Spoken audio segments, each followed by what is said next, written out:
कि जिस परीक्षित से कभी भी संत एवं ब्राह्मणों का कभी अपमान नहीं हुआ, कितना भी क्रोध करके इस दरवाजे पर, इस जगह पर राज्यसभा में आए हैं, तो कभी भी अपमान हमने नहीं किया, सब सम्मान किया। और जो भी चाहा ब्राह्मणों ने, ऋषियों ने, संतों ने सब कुछ दिया। आज परीक्षित से इतना अपमान कैसे हो गया कि राजा के गले में हमने सर्प डाल दिया। परीक्षित बिना मुकुट लगाए दौड़ पड़े कि चलते हैं क्षमा मांगने के लिए, लेकिन उधर से समीक ऋषि के दूत एवं सिंगी ऋषि रास्ते में मिल गए। कहा अपने बचने का उपाय करो, श्राप हो गया है। परीक्षित गए, कहा महाराज श्राप से मुक्ति कैसे मिलेगी? क्योंकि अगर सर्प काटेगा तो अकाल मृत्यु होगी, प्रेत योनि होगी और 10,000 वर्ष आयु होती है प्रेत। वहां रहना पड़ेगा, कैसे करें? कहा कि ये हम कुछ नहीं कर सकते। समीप ऋषि ने कहा कि श्रृंगी ने श्राप दिया है और व्यथा न जाए देव ऋषिवाणी, देवताओं और ऋषियों की वाणी कभी व्यर्थ में जाती नहीं है।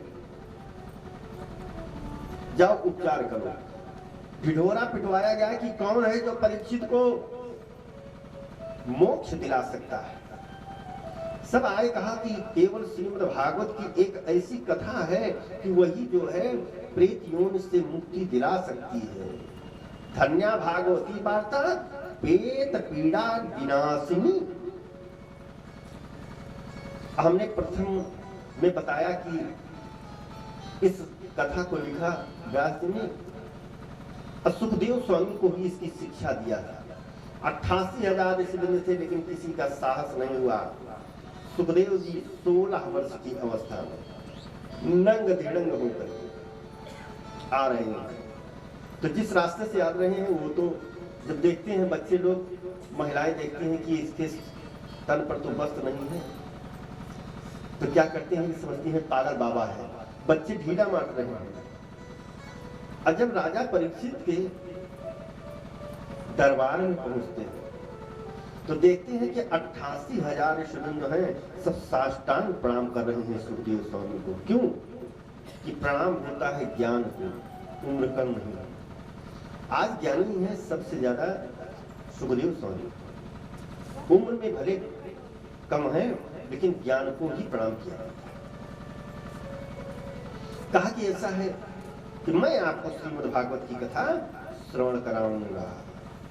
कहा ठीक है, कहाँ कराओगे? कहा भाई मैं संत हरिद्वार में कराऊंगा। गंगा के तट पर गए, 9 बालकों की सुंदर वेदी बनाई गई, समस्त पूजन सामग्री आई। और पूजन सामग्री आने के बाद ऊंचा व्यास मंच लगा और वहां पूजन कराने के लिए उद्धत हुए। और जैसे पूजन कराने के लिए उद्धत हुए, सबसे पहले होता है व्यास पूजन। राजा परीक्षित ने व्यास पूजन किया। यहाँ भी कथा में बैठने के पहले प्रद्युम्न पांडे जी व्यास पूजन करते हैं। व्यास पूजन की परंपरा है, बड़े भाव से व्यास पूजन किया। आइए हम आप लोग भी व्यास पूजन कर रहे हैं। कि हरि की कथा सुनाने वाले, प्रभु की कथा सुनाने वाले, तुमको लाखों प्रणाम, तुमको लाखों प्रणाम। हरि की कथा सुनाने वाले,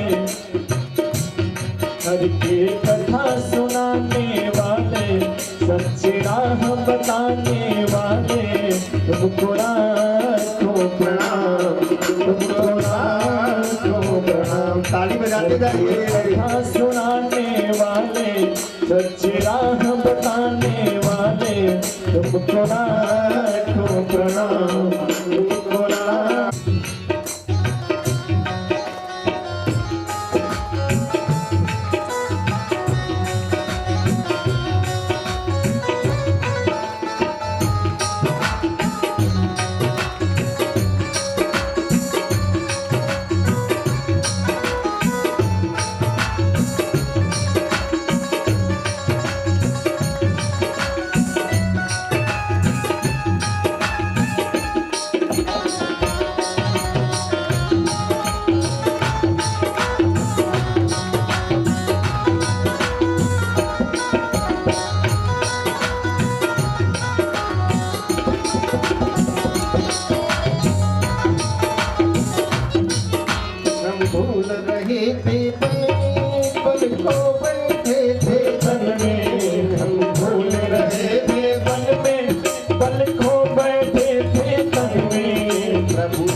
पान कराने वाले, अमृत पान कराने वाले, रघुवीर कथा सुनाने वाले, तुमको लाखों प्रणाम, तुमको लाखों प्रणाम।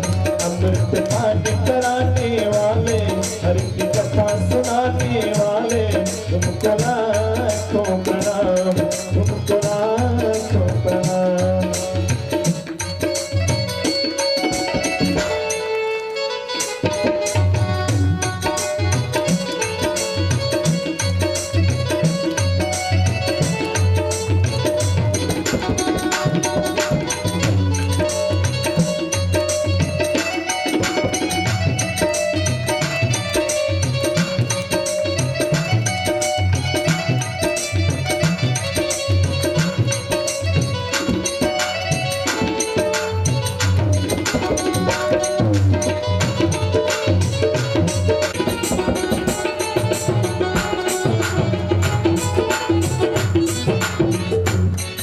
तुम घट घट अंतर्यामी, हम पतित और अभिमानी। तुम घट घट अंतर्यामी, हम पतित और अभिमानी। प्रभु दर्श कराने वाले, प्रभु दर्श कराने वाले, तुमको लाखों प्रणाम, तुमको लाखों प्रणाम। हरि की कथा सुनाने वाले, हरि कथा सुनाने वाले, तुमको लाखों प्रणाम, तुमको लाखों प्रणाम।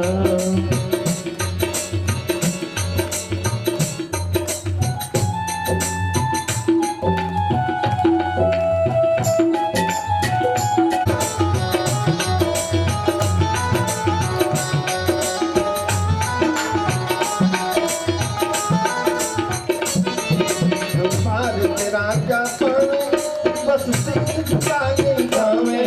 हम भारत राजा पावे, बस शीस झुकाए गावे। आत्मज्ञान कराने वाले, आत्मज्ञान कराने वाले, तुमको लाखों प्रणाम, तुमको लाखों प्रणाम। हरि की कथा सुनाने वाले, हरि की कथा सुनाने वाले, तुमको लाखों प्रणाम, तुमको लाखों प्रणाम। हरि की कथा सुनाने वाले, सच्ची राह बताने वाले, तुमको लाखों प्रणाम, तुमको लाखों प्रणाम, तुमको लाखों प्रणाम, तुमको लाखों प्रणाम, तुमको लाखों प्रणाम, तुमको लाखों प्रणाम। राजा परीक्षित ने पहले वैष्णव मन की दीक्षा ली। और दीक्षा किससे ली? दीक्षा जो गृहस्थ है वो गृहस्थ से ले, और जो संत है वो संत से ले। क्योंकि जिसके पास जो है वही दे पावेगा। गृहस्थ से इसलिए कहा कि हम गृहस्थ हैं, तो गृहस्थ लें कि संत जो दीक्षा देंगे वो अपने संत समाज की दीक्षा देंगे कि दिन भर पूजा करना रहता है। अब गृहस्थ क्या करते हैं? गृहस्थ के पास समय नहीं होता। तुलसी बाबा जब रामायण की रचना कर रहे थे तो उनसे पूछा गया कि गुरु जी बताइए पूजा कितना देर करना चाहिए। अब तुलसी बाबा नहीं, सब लोग पूछते हैं, प्रतिदिन हमसे तो पूछते हैं। जब बाहर रहते हैं अक्सर अधिकतर बाहर ही रहते हैं कि महाराज जी कितना देर पूजा करें, लेकिन क्या बताएं गुरु जी हमारे पास टाइम नहीं रहता। सबसे बड़ी समस्या ये है। तो ही तुलसी बाबा से आज प्रश्न कर दिया जब रामायण की रचना कर रहे थे कि गुरु जी थोड़ा कलयुग में लिख दीजिए आप कि पूजा कितनी देर करना चाहिए। तुलसी बाबा ने कलम उठाई और लिख दिया, कहा एक घड़ी होती है 24 मिनट की। तो जिसने प्रश्न किया कहा कि वही ऐसा है कि ये तो बहुत है 24 मिनट। यहाँ खेती बाड़ी में रह जाते हैं, पता लगता है कि 12 बजे मंजने हो रहा है, दातून जो है 12 बजे। अब तो खेती आसान हो गई, ट्रैक्टर से हो गई। पहले जब बैल से होती थी ना तो सुबह 5 बजे नाद देते थे कि धूप होने पर छोड़ दें। और कहा कि ऐसा है कि जब बैल से खेती होती है, 12 बजे तक ब्रश होता है, मंजन होता है, अब भूख भी लगी रहती है। महाराज आप 24 मिनट बता रहे हैं, कैसे काम होगा? लेकिन खेती नहीं है, उसके बाद भी लोगों के पास समय नहीं है। कहीं जल्दी है तो और कहीं समय नहीं काटेंगे, बस पूजा काट देंगे कि आज हम पूजा नहीं करेंगे, जबकि वही उसी से कल्याण है। तो लिख दिया 24 मिनट यानी 1 घड़ी। सबने हाथ जोड़ लिया, महाराज हम नहीं कर पाएंगे। कहा तो कहा आधी यानी 12। कहा इतना भी बहुत है भाई, हमारे पास समय नहीं रहता। कहा आधी उमा पुनियाद यानी 6 मिनट। लेकिन 6 मिनट तुलसी संगत साधु की हराई कोटि, कोटि माने करोड़। 6 मिनट की पूजा करोगे तो 1 करोड़ अपराध जो है क्षमा हो जाएंगे। लेकिन कब? पूजा में बैठे हैं यहाँ माला लेकर के, तो पता लगा दिमाग हमारा चला गया कि सूर्य के यहाँ की बढ़िया नाश्ता कर रहे हैं, तब फिर फल नहीं है। जब हम बैठे तो हमारी आत्मा के सामने केवल परमात्मा का ही साक्षात्कार हो। ये नहीं कि माला हम 12 मिनट नहीं चाहे 12 घंटा जप लें। जब हमारा दिमाग केंद्रित नहीं हो रहा है तो पुण्य नहीं मिलेगा। तो उस 6 मिनट में प्रभु का ऐसा चिंतन करो कि केवल प्रभु की मूर्ति जो है सामने हो। अगर 6 मिनट में सामने नहीं हो पा रही है, इतना आसान भी नहीं है सामने होना। इसलिए कि हमने अभी अभी कथा में बताया, कलयुग के पास अवगुण है, वो आने नहीं देता। आंख बंद करो ना कि हम प्रभु का साक्षात कर रहे हैं, प्रभु का साक्षात्कार कर रहे हैं ना, तो क्या करेगा ना कि दूसरा देश ले आकर के सामने उपस्थित कर देगा, क्योंकि कलयुग में अवगुणों का खजाना है। जब आपकी पुण्य बढ़ जाएगी ना, तब फिर कोई नहीं दिखाएगा, केवल परमात्मा का ही साक्षात्कार होगा। तब उस 6 मिनट की पूजा में आपके 1 करोड़ अपराध जो है क्षमा हो जाएंगे। कहा ठीक है। फिर संतों ने तुलसी बाबा से पूछा, महाराज जी पंडितों में बहुत भेद है। कहा क्या? कहा कोई कहता है पूरब मुंह करके पूजा करें, तो कोई कह देता है पश्चिम, कोई उत्तर, कोई दक्षिण। तो आप ही इसमें जरा सा लिख दीजिए, क्योंकि हिंदी का ग्रंथ है, संस्कृत में तो सब लिखा है, लेकिन संस्कृत का सबके पास अध्ययन नहीं। तो तुलसी बाबा ने भी लिख दिया। कहा कि किस तरफ मुख करके पूजा करना चाहिए, इसको मैं बता रहा हूँ। कहा किस तरह? कहा भाई को भाई नख आलस भाई नख आलस हो, भाई तुम्हाय अनख आलस हो, भाई तुम्हाय अनख आलस हो। नाम जपत गले दिस बस हो, नाम जपत गले दिस बस हो। कहा कि परमात्मा का भजन करो, चिंतन करो। मंगल जिस 10हूं, दिशाएं कितनी है? 10। 4 चारों तरफ, 4 कोना, एक ऊपर एक नीचे। 10 दिशाओं में अगर लेटे हैं तब पर भी परमात्मा का नाम स्मरण कर रहे हैं। केवल श्रद्धा होनी चाहिए। ये नहीं कि 2 बार परमात्मा का नाम जपे और उसके बाद बेटा आ गया तो उसको गाली देने लगे है? या पड़ोसन आ गया उससे चुंगली करने लगे, तब नहीं। परमात्मा का चिंतन करो, किसी भी प्रकार से करो। मंगल जिस 10हूं, तुलसी बाबा ने कहा कि छोड़ दीजिए पूर्व पश्चिम उत्तर दक्षिण, 10 दिशा में चाहे जिस तरफ तुम्हारा मुख हो उधर मुख करो और पुण्य मिलेगा। अब आइए प्रसंग, क्योंकि राम कथा के 4थे दिवस है। तो सुखदेव स्वामी राजा परीक्षित को इस मंगलमयी कथा को श्रवण करा रहे हैं। कह रहे हैं कि ऐसा है कि गृहस्थ को गृहस्थ से दीक्षा लेना चाहिए, संत को संत से दीक्षा लेना चाहिए।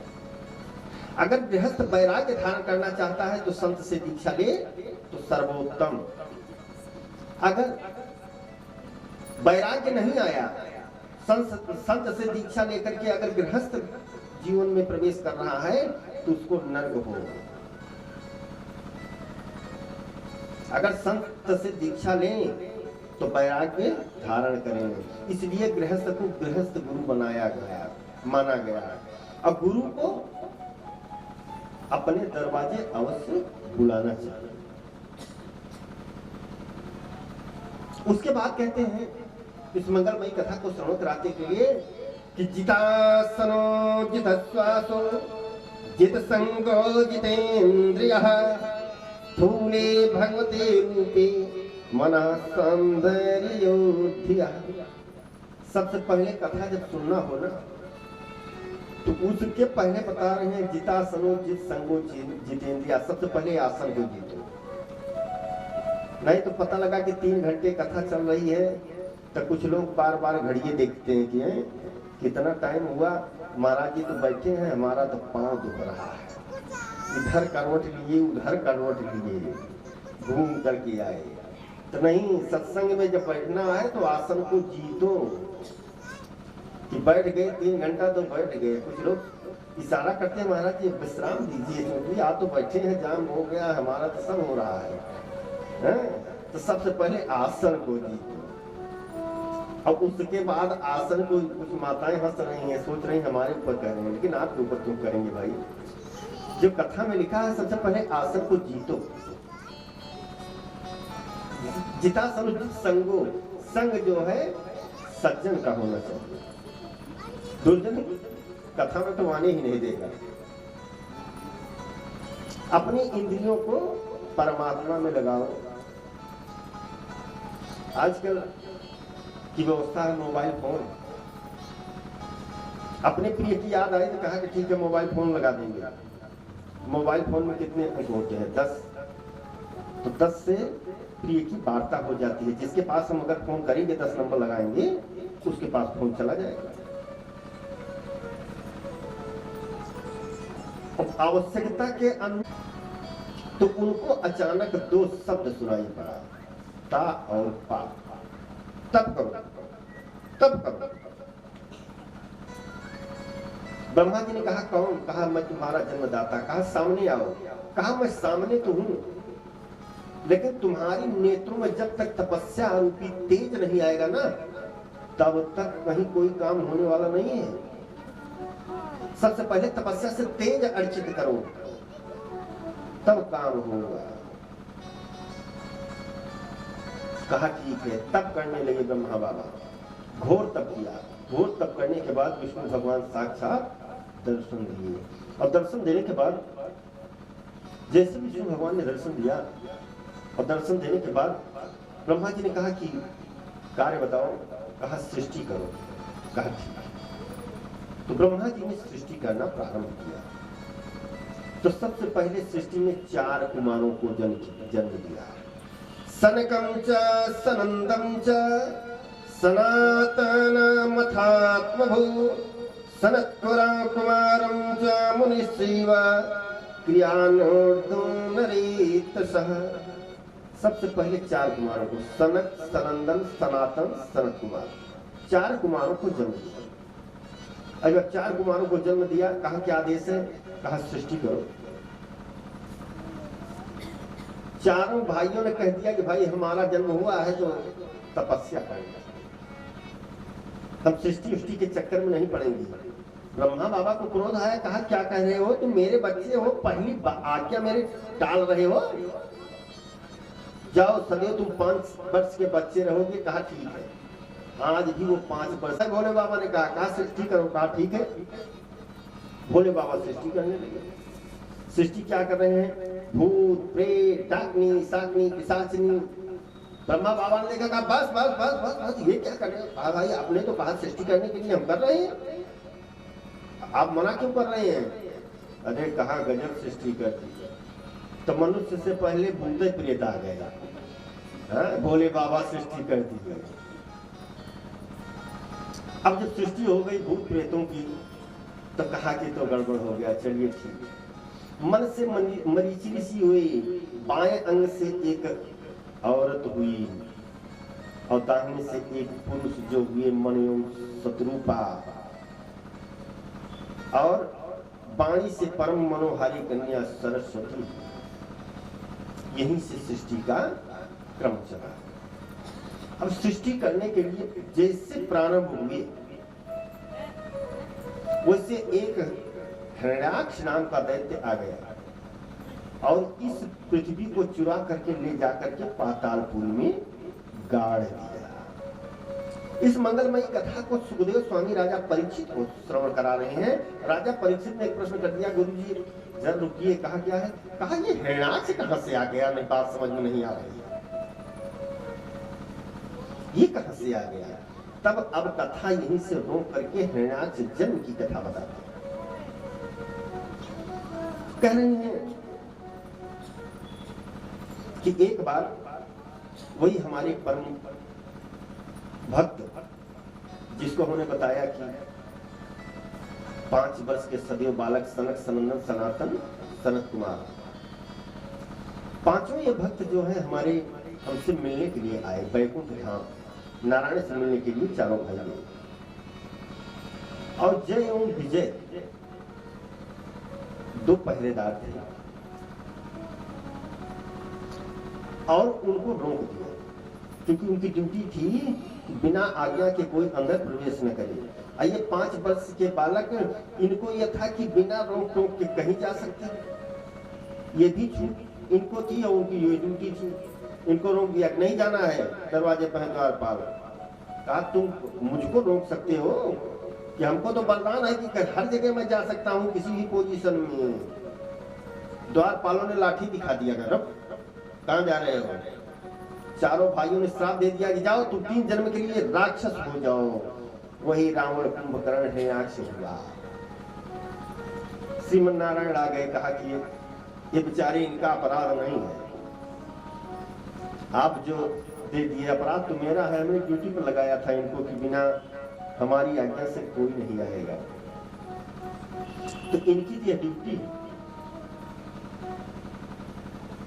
और जब ये ड्यूटी कर रहे हैं तो क्या है? कहा ठीक है, आपके द्वारा इनका उद्धार होगा और इनकी गाथा को जो सुनेगा उनके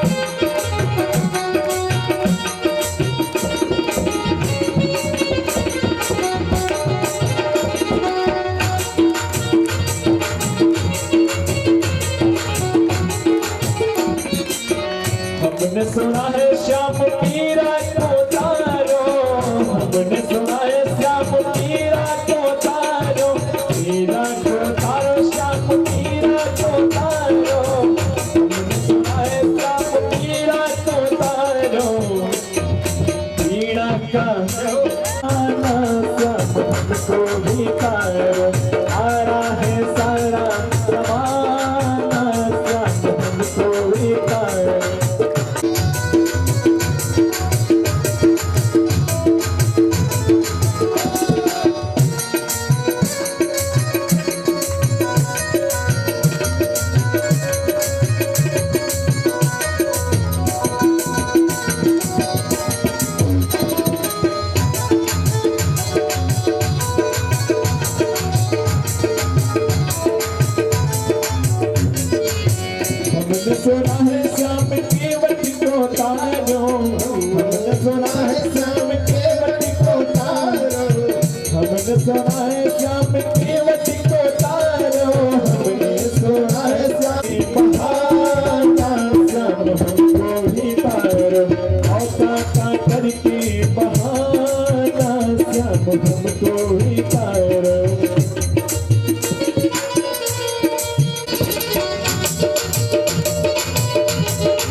श्याम हमको भी तारो।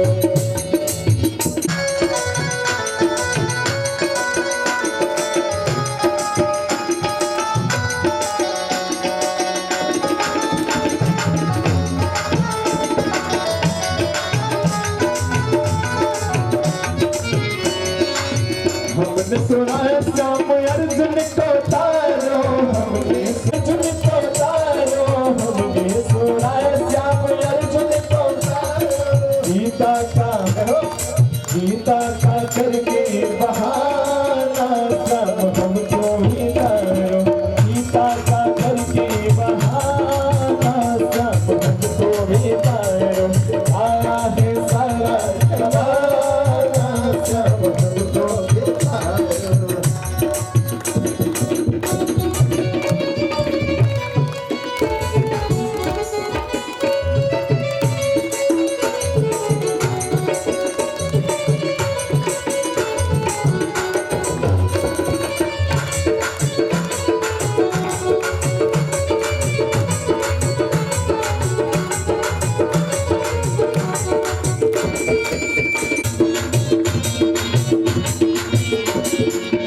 हमने सुना है प्रहलाद को तारो, हमने सुना है प्रहलाद को तारो, प्रहलाद को तारो, प्रहलाद को तारो, प्रहलाद को तारो। हमको भी तारो, हम देखा करके बहाना श्याम हमको भी तारो। कन्हैया हम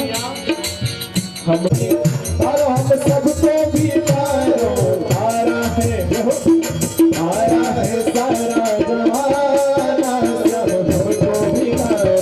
तारा है सारा जमाना श्याम हमको भी तारो। तारा है सारा जमाना श्याम हमको भी तारो।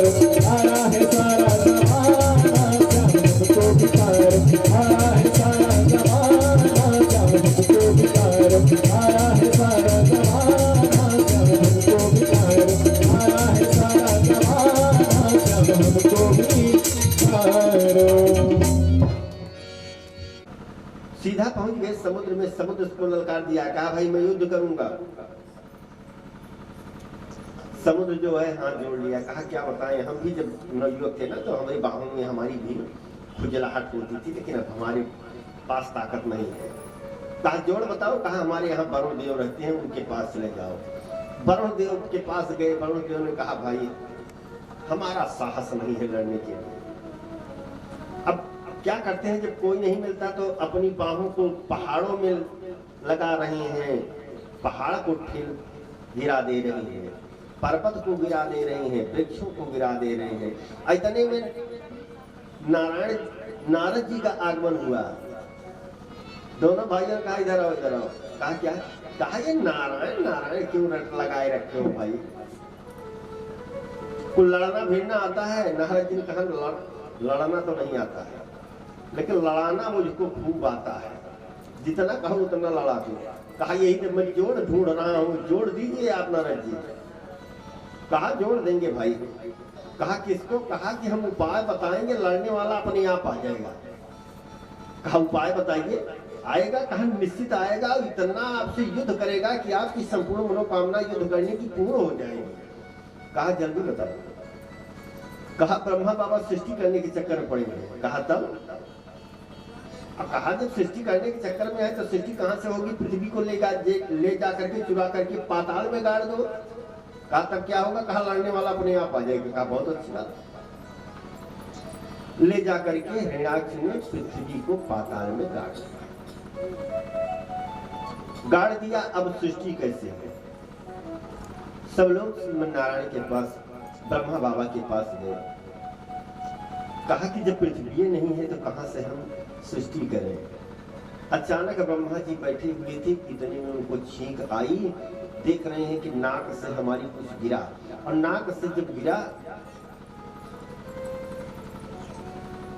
देख रहे हैं तो देखते देखते वो बड़ा आकार हो गया। समझ गए प्रभु का अवतार हो गया, शुक्रा भगवान का अवतार हो गया। जब शुक्रा भगवान की जय हो, शुक्रा भगवान का अवतार। शुक्रा भगवान गर्जना किए और गर्जना करने के बाद सीधा पातालपुरी गए और अपनी ढोली पर पृथ्वी को लेकर के जैसे आगे आना चाहते हैं कि हिरण्याक्ष कहा रुक जाओ मैं युद्ध करूंगा, कहा आओ युद्ध करना, लेकिन पहले इसको ऊपर कर दे। जल के ऊपर इस पृथ्वी को स्तंभित कर दिया। उसके बाद हिरण्याक्ष यूं 12 भगवान से घनघोर युद्ध। घनघोर युद्ध इस प्रकार से हो रहा है कि दिन में 12 बजे युद्ध प्रारंभ हुआ। शाम जब होने को आई ना तो देवता लोग डर के मारा कांप गए, क्योंकि देवता स्वकार्य कुशला, अपना कार्य बनाने में देवता लोग बहुत कुशल होते हैं। अब देवता लोग समझ रहे हैं कि रात में तो निशाचरों की और ताकत बढ़ जाती है, लग रहा है कि हमारे भगवान विजय नहीं होंगे, पराजित कर देगा।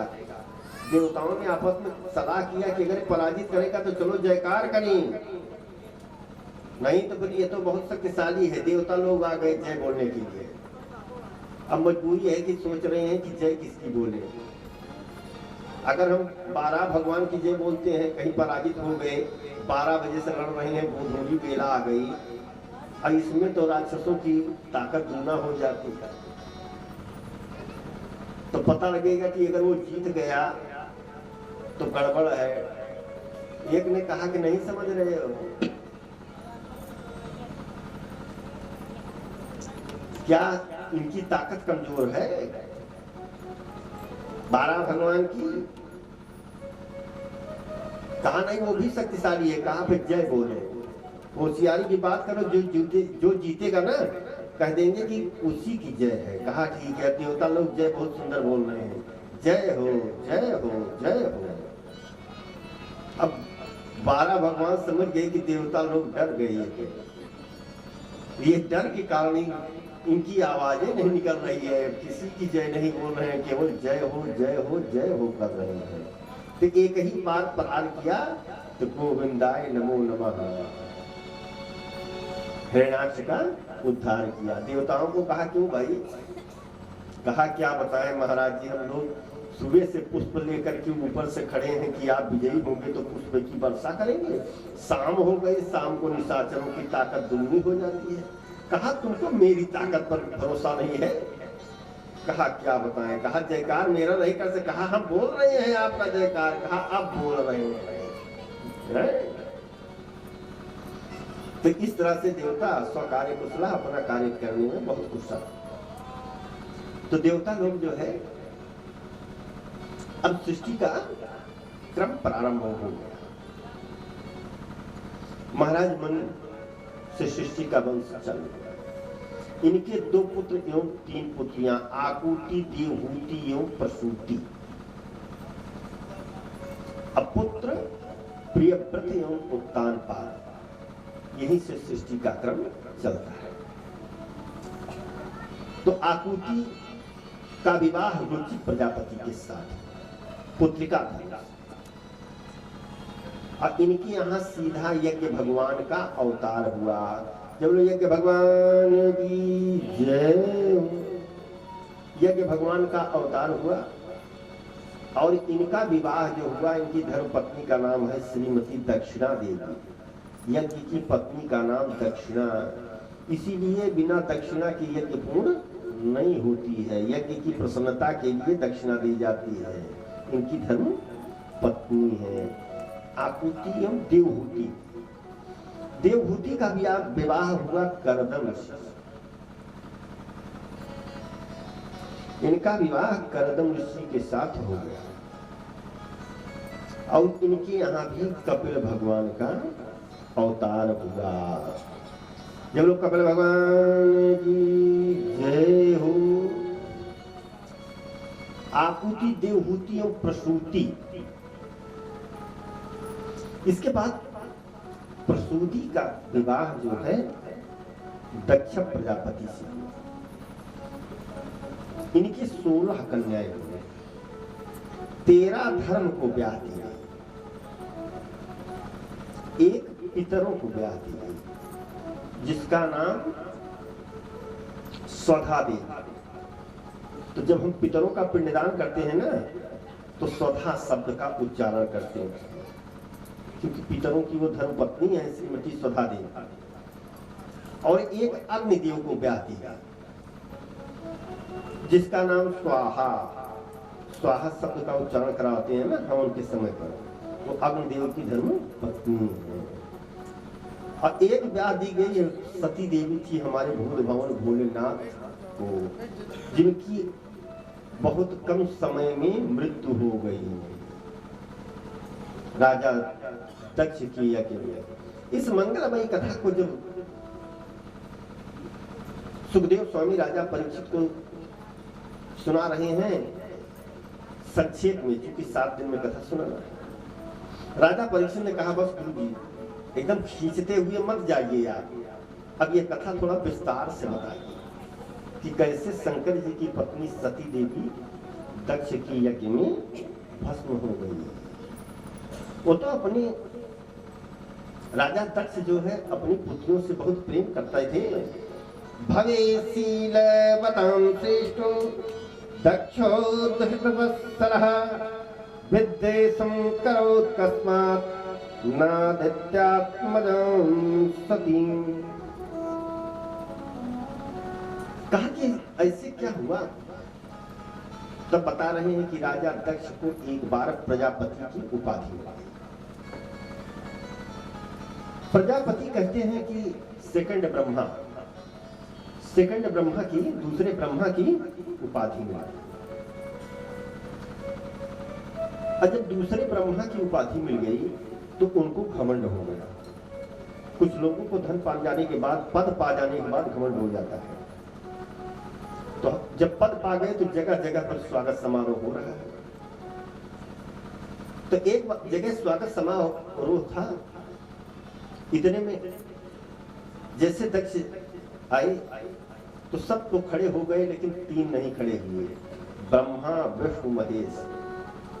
ब्रह्मा को देख करके तो कुछ नहीं कहा दक्ष ने, विष्णु को देख करके तो कुछ नहीं कहा, अब महेश यानी भूत भवन भोलेनाथ को देख करके तो गालियां बकने लगा।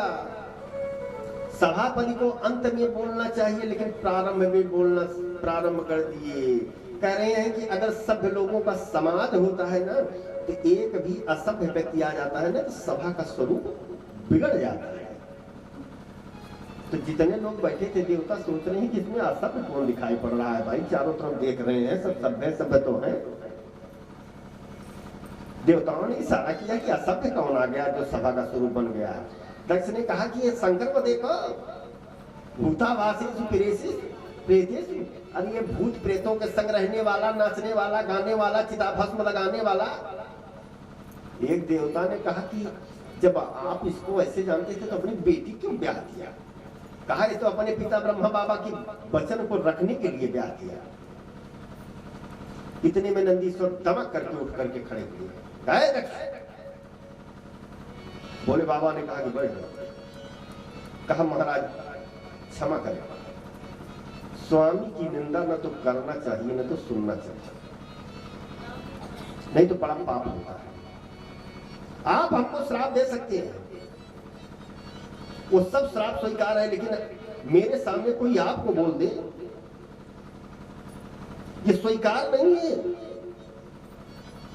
मैं अपनी स्वामी की निंदा नहीं सुन सकता। हर जगह लिखा है कि स्वामी की निंदा नहीं सुनना चाहिए। रामायण में भी लिखा है कि हरि हर निंदा सुनहि जकान, हरि हर निंदा सुनहि जकान, हरि हर निंदा सुनहि जकान, हरि हर निंदा सुनहि जकान। पाप होए गो घाट समाना, पाप होए जो घाट समाना। कहा कि ऐसा है कि स्वामी की निंदा न सुनना चाहिए न करना चाहिए। कहा कि ऐसा है कि आप जो है कि मुझको चाहे जो भी श्राप दे दीजिए, लेकिन मेरी मजबूरी है। नंदीश्वर को भूप भवन भोलेनाथ बताया, कहा कि ऐसा है कि हमारे ससुर जी हैं, ससुराल में सबको गाली सुननी पड़ती रही है। ये गाली तो दे रहे हैं ना, ये तो साधारण सी बात है, माताएं तो ढोल बजा बजा करके गाली देती है ससुराल में। नंदीश्वर बैठ गए, क्या करें स्वामी की आज्ञा। इतने में बोलते बोलते तक से यहाँ तक कह दिया, जाओ आज के बाद तुमको ये में कोई भाग नहीं मिलेगा। अब तो नंदीश्वर खड़े हो गए दमक करके, कह दिया तक क्या बक बक बक कर रहा है, जाओ तुम्हारा मुख बकरे जैसा हो जाएगा। श्राप दे दिया कि भोले बाबा चाहे नाराज हो चाहे प्रसन्न हो, लेकिन हमारे स्वामी को श्राप दे दिया ना। फिर पुनः श्राप दे दिया दक्ष ने, किसी के जितने भक्त हैं सब पाखंडी हो जाएं। भोले बाबा ने सोचा कि ये स्वागत समारोह है दक्ष का कि श्राप समारोह है, तो गड़बड़ सी बात है। वहां से उठ करके चले गए, और जब वहां से उठ करके चले गए तो प्रतिशोध की भावना जागृत, प्रतिशोध करने लगे। क्या किया कि एक बहुत बड़ी यज्ञ का आयोजन किया, और यज्ञ का आयोजन करने के बाद जितने देवता थे सबको निमंत्रण दिया, लेकिन भूत भावन भोलेनाथ को निमंत्रण नहीं दिया। यज्ञ हो रही है हरिद्वार कनखल में। अब भोले बाबा है हिमालय, और जब हिमालय पर है, हिमालय पर्वत पर, तो जितनी देवांगनाएं हैं सब विमान गड़गड़ाते हुए हिमालय की तरफ से जा रहे हैं, सीधा नहीं जा रहे हैं। क्यों? जब कुछ लोग होते हैं ना कि जब कहीं से विवाद हो जाए ना तो उसमें हंसी करने के लिए। अब सुबह से विमानों की गड़गड़ाहट लगी हुई है, इधर माता सती देख रही है कि अब की बार हरिद्वार में कुंभ भी तो नहीं है, कहां से इतने विमान जा रहे हैं कुंभ की तरफ। एक देवांगना से इशारे में पूछती है, बहन कहां ये जा रही हो? अब देवांगनाएं जो है बार बार घूम करके आती हैं, इसीलिए आती है कि ये पूछे तो हम बताएं कि तुम्हारे पिता के यहाँ ये जो हो रही है। कहा कि ऐसा है कि अरे बहन तू यही है, अरे तुम्हारे पिता के यहाँ बहुत बड़ी यज्ञ हो रही है, निमंत्रण नहीं आया क्या? जान सब रही है। अब सती देवी मौन हो गई, क्या कहा नहीं निमंत्रण तो आया है, चलो मैं आ रही हूँ बहन, लेकिन सोच रही है कि सब तो जाएंगे लेकिन हमारे भोले बाबा नहीं जाने वाले हैं।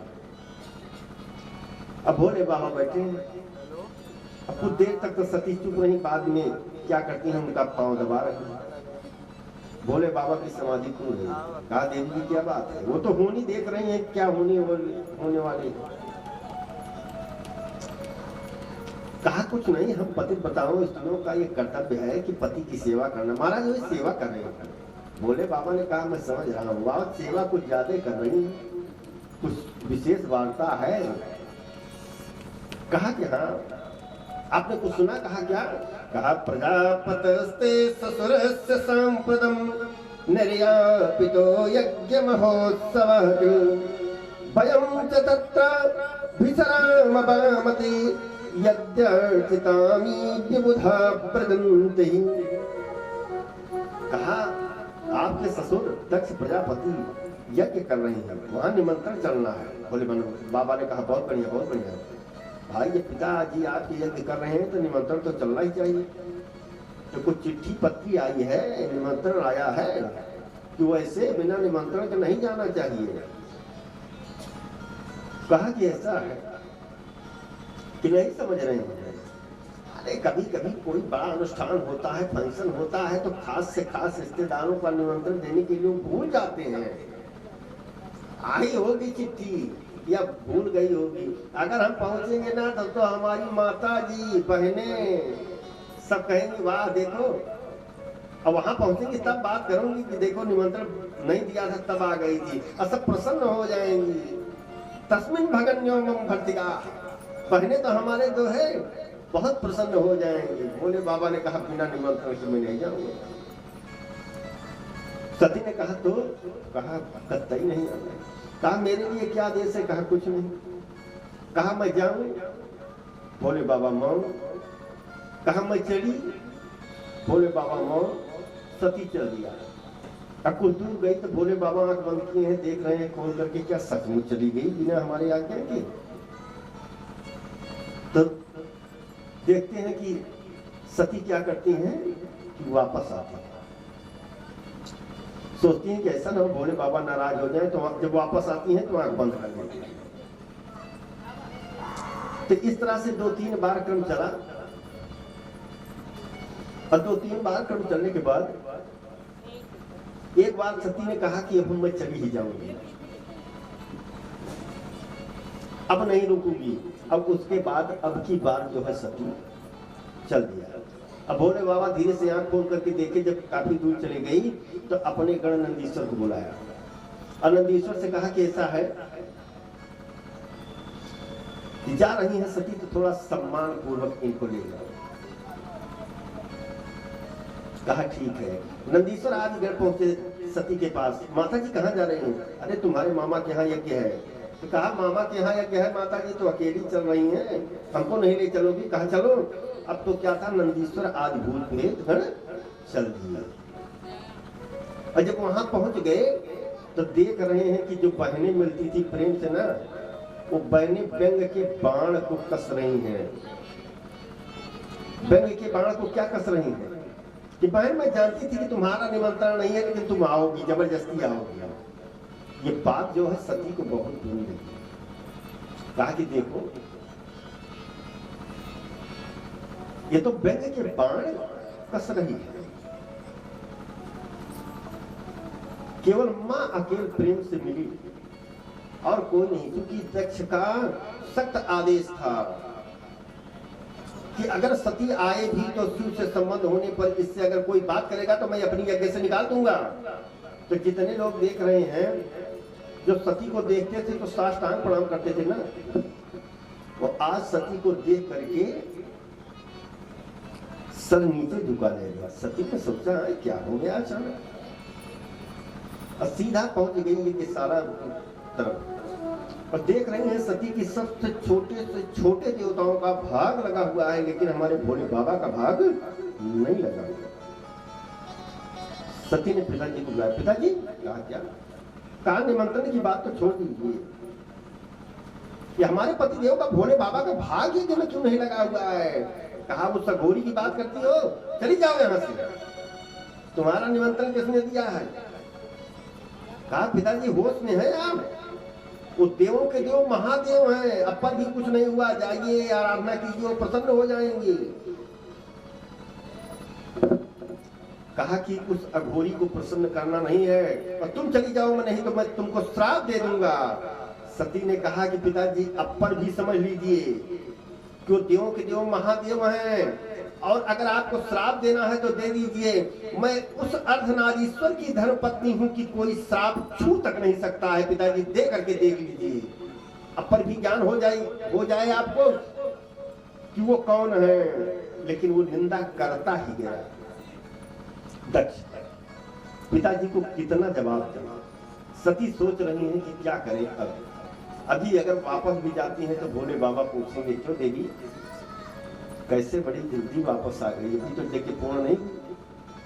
और यहाँ कोई बात नहीं कर रहा है, सीधा हवन कुंड के पास गई और योगाग्नि में अपने शरीर को भस्म कर दिया। और जैसे शरीर को भस्म कर दिया, नंदीश्वर आदि गण जो है यज्ञ विध्वंस करने के लिए दौड़ पड़े। लेकिन भृगु ऋषि जो है यज्ञ के रक्षण मंत्र से कृत्या उत्पन्न कर दिया, जिससे नंदीश्वर आदि गण मार खा गए। और मार खाने के बाद सीधा वापस जा रहे हैं। और जब वापस जा रहे हैं, अब उधर नारद जी ने दौड़ लगाई। भोले बाबा तो क्या कर रहे हैं? भोले बाबा तो आंख बंद करके अपने इष्ट देव का चिंतन कर रहे हैं। इतने में नारद जी पहुंच गए, वीणा की तान लगाया, और वीणा की तान लगाने के बाद बता दिया कि सती जो है दक्ष की यज्ञ में अपना देह भस्म कर दिया। इतने में भूत भावन भोलेनाथ क्रोध कर लिए और क्रोध करने के बाद अपनी एक जटा उखाड़ करके फेंक दिया, जिससे एक भद्र पुरुष उत्पन्न हुआ जिसका नाम वीरभद्र। जब वीरभद्र महाराज की जय हो। गगन चुम्बी त्रिशूल लिए हुए बहुत शक्तिशाली वीरभद्र महाराज ने कहा कि आपने मुझको जन्म दिया, बताइए किस नदी को सुखा दूं, किस पहाड़ को। भोले बाबा ने कहा कि दक्षम यज्ञम सज्जन, जाओ दक्ष की यज्ञ को नष्ट करो, अभिमान से यज्ञ कर रहा है। अब तो वीरभद्र महाराज चल दिए, आगे जाते हैं तो नंदीश्वर आदिगण मिल जाते हैं, उससे परिचय हुआ। जब परिचय हुआ नंदीश्वर आदिगण ने कहा क्या बताएं, कहा चलो वहां एक एक से बदला लेंगे। कहा वो भृगु ऋषि जो है कृत्या पैदा करके बहुत मार खाए, मार खिलाने के लिए मत ले चलिए। वीरभद्र ने कहा एक एक का मैं बदला दूंगा, चलो तो। अब चल दिए, सीधा पहुंच गए दक्ष की यज्ञ शाला में। और जैसे यज्ञशाला में पहुंचे, इतना भद्र पुरुष देख करके सभी कांपने लगे। भृगु ऋषि मंत्र से पुनः कृत्या पैदा किया, कृत्या को उसी हवन कुंड में वीरभद्र महाराज ने डाल दिया। अब भृगु ऋषि की दाढ़ी को पकड़ा और यज्ञ कुंड में स्वाहा, कृत्या भी स्वाहा हो गई। और ये अध्यक्ष का सर पकड़ करके उठा करके हवन कुंड में स्वाहा। नंदीश्वर ने कहा ये भक्त देवता है जो ना आंख फाड़ फाड़ करके हमको देख रहे थे। कहा ये आंख फाड़ करके देख रहे थे, कहा हाँ। कहा अच्छा, तो इनकी आंखें तोड़ दिया। उषा देवता कहा ये बत्तीसी दिखा करके, खूब दांत दिखा करके हंस रहे थे। कहा कि इनका दांत भी यज्ञ कुंड में कर दिया स्वाहा। बहुत प्रसन्न हुए। इतने में हमारे भूत भवन भोलेनाथ आ गए। भोलेनाथ बाबा जैसे आए, सती ब्राह्मणों ने भी स्तुति किया। ब्राह्मणों ने क्या स्तुति किया? ब्राह्मणों ने सबने कि तुम क्रतुस्तम हव्यस्तम होता सा स्वयं, तुम ही मंत्रा समित गर्भ पात्राणि चा, तुम सदस्तितो दंपति देवता, अग्निहोत्रम स्वधा सोम आजम पशु। ब्राह्मणों ने भी बहुत धूम करके स्तुति किया। कहा कि भोले बाबा चलो यज्ञ पूर्ण कर दो। यज्ञ पूर्ण हो गई।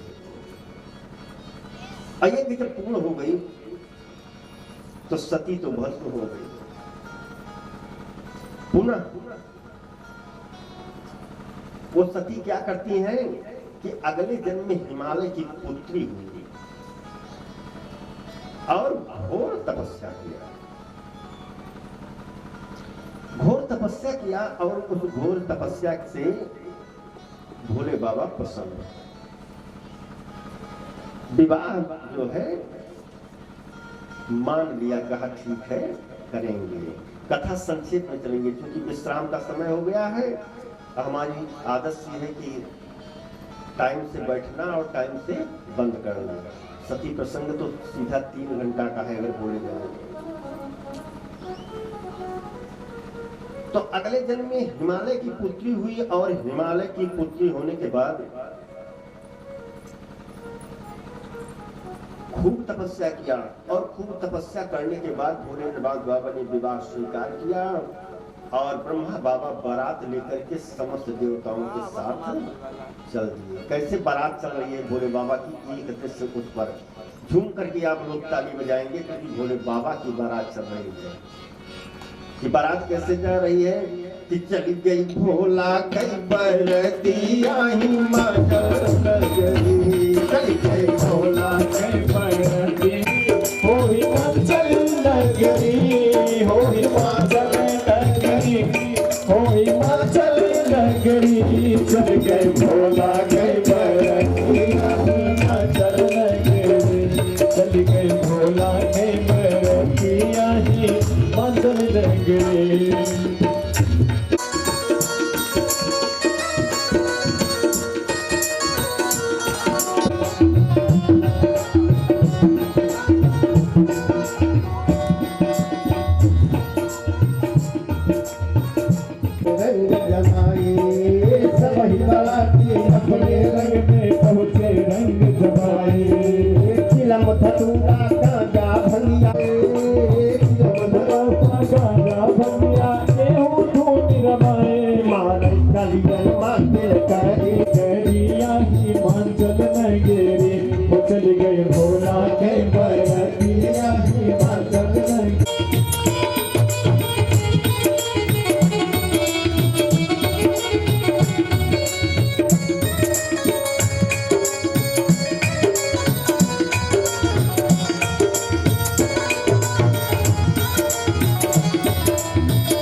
जोगी सन्यासी के हो लगे चमकिया, भूत प्रेत जोगी सन्यासी देखो लगी चमकिया, दूल्हे राजा अलग विराजे, जोड़े रागा अलग विराजे, अलग लगे बरसिया तो तई महीना माह चलिया हिमाचल नगरी, सोचे महीना बाहर बहिया हिमाचल नगरी, हो हिमाचल नगरी, हो हिमाचल नगरी, हो हिमाचल नगरी, हो हिमाचल नगरी,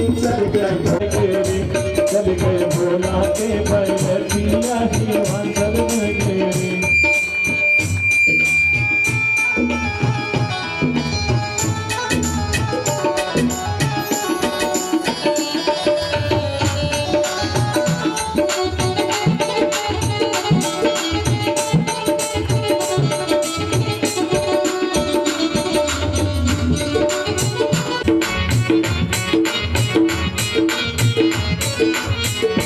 चल गए भोला के बरतिया हिमाचल नगरी, हो हिमाचल नगरी, हो हिमाचल नगरी, हो हिमाचल नगरी, हो हिमाचल नगरी, हिमाचल नगरी।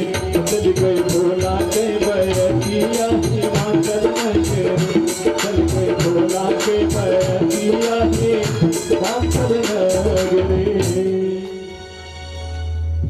इस प्रकार से भोले बाबा का विधि पूर्वक विवाह हुआ। अब विवाह होने के बाद पुनः आज वही सती पार्वती के रूप में आ गई।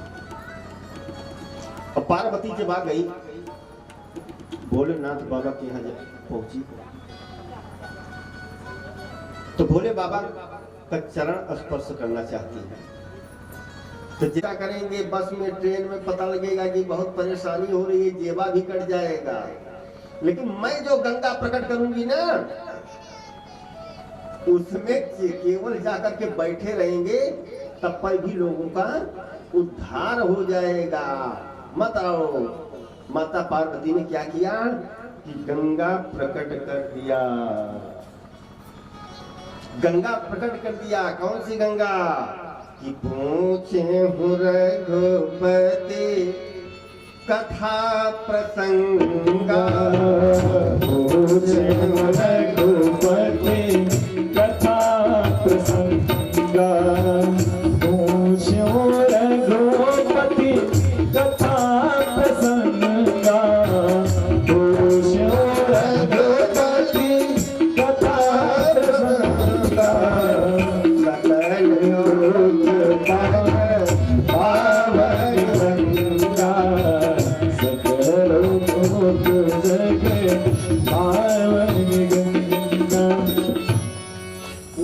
रघुपति कथा प्रसंगा सकल लोक जग पावनी गंगा। वहीं पर प्रभु की कथा का प्रसंग छेड़ दिया और वहीं पर यह होगा कि जो कहेगा जो सुनेगा सबको इस गंगा में स्नान करने से, इस कथा को सुनने से सबका उद्धार हो जाएगा। यहीं पर समय हो गया, कथा विश्राम लेती है। कल आप पुनः 2 बजे से यहाँ आए यज्ञ मंडप में। 2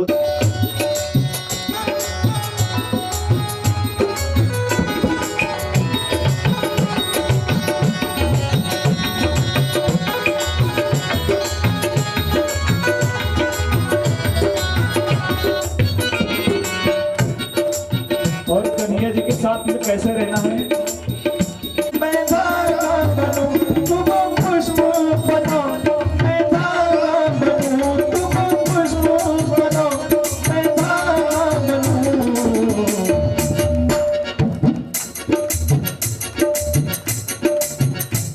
माला में मिले ओ मोहना, माला में मिले ओ मोहना, तेरे से संग रहेंगे ओ मोहना, ओ मोहना, ओ सोहना, ओ मोहना रहेंगे ओ मोहना, ओ मोहना।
मिलेंगे, सत्संग में मिलेंगे ओ मोहना, सत्संग में मिलेंगे ओ मोहना, सत्संग में मिलेंगे ओ मोहना, ओ मोहना तेरे संग रहेंगे ओ मोहना, तेरे संग रहेंगे ओ मोहना, तेरे संग रहेंगे ओ मोहना, माला में मिलेंगे ओ मोहना, अधरों पे मिलेंगे ओ मोहना, सत्संग में तेरे संग रहेंगे ओ मोहना। हरि ओम इदगुं हवि प्रजननं मे अस्तु दशवीरगुं सर्वगणं उतारो मैं गिरधाकर तेरी मूर्ति, उतारो मैं गिरधर तेरी आरती, में बसा कर तेरी मूर्ति, उतारो मैं गिरधर तेरी आरती।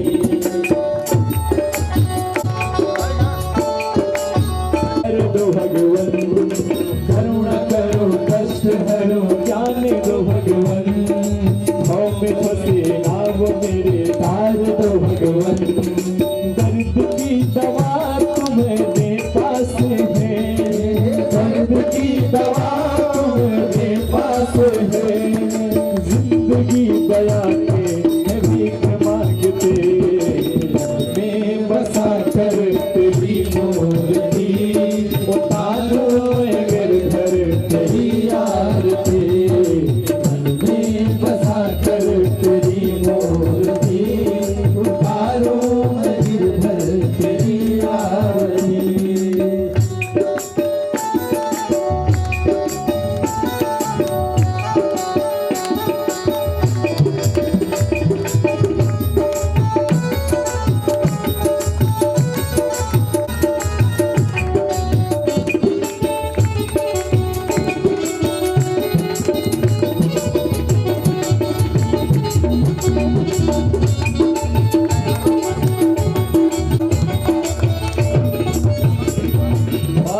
क्या तुमसे यही सोचो भगवान, जिंदगी जब तेरे नाम कर दी अर्पण, भाग में क्या तुमसे यही सोचो भगवान, जिंदगी जब तेरे नाम कर दी अर्पण, सब कुछ तेरा कुछ नहीं मेरा, सब कुछ तेरा कुछ नहीं मेरा, चिंता है कर तुझको संसार के,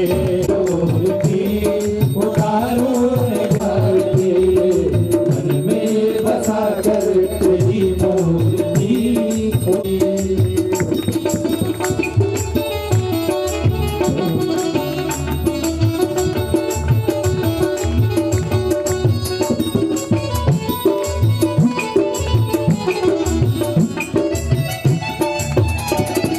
भारत गुणगान करे शेण विणाता, वेद तेरी महिमा गाए संत करे ध्यान, भारत गुणगान करे शेण विणाता, भक्त तेरे द्वार करते पुकार, भक्त तेरे द्वार करते पुकार, दास दास गाए तेरी आरती, मन में बसा कर तेरी मूर्ति, उतारो आरती, मन में बसा कर तेरी मूर्ति, उतारो गिरधर तेरी आरती, कर्पूर गौरम करुणावतारम संसार सारविंद भवं भवानी सहितं नमामि, त्वमेव माता शक्ता त्वमेव, त्वमेव बन्धो सखा त्वमेव, त्वमेव विद्या द्रविणं त्वमेव, त्वमेव सर्वं मम देव देव, मे उतारो मैं गिरधर तेरी आरती, मैं बसा कर तेरी मूर्ति, उतारो मैं गिरधर तेरी आरती, राजा कहाँ है मेरे श्याम प्यारे, तो राजा कहाँ है मेरे श्याम प्यारे, कोई जब तमाशा तुझको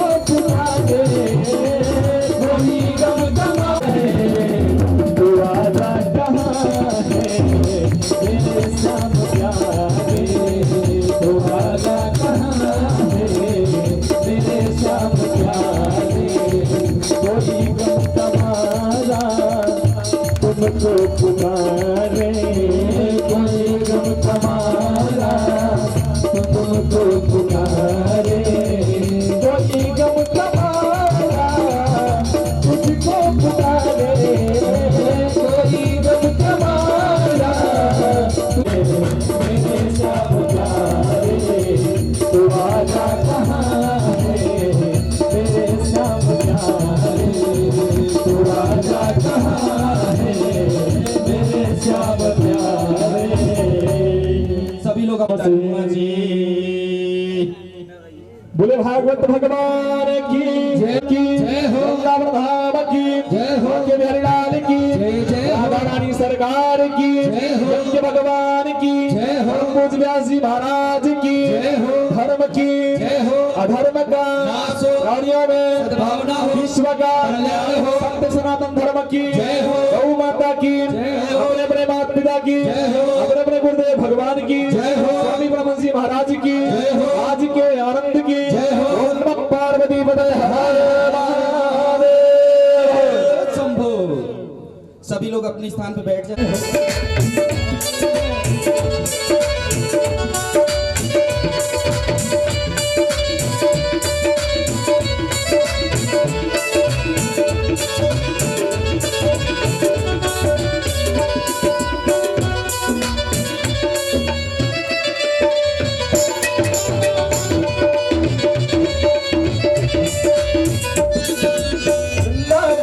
महिमा जाने कोई न जाने, प्रेम नगरिया मनमोहन की वही पहचाने,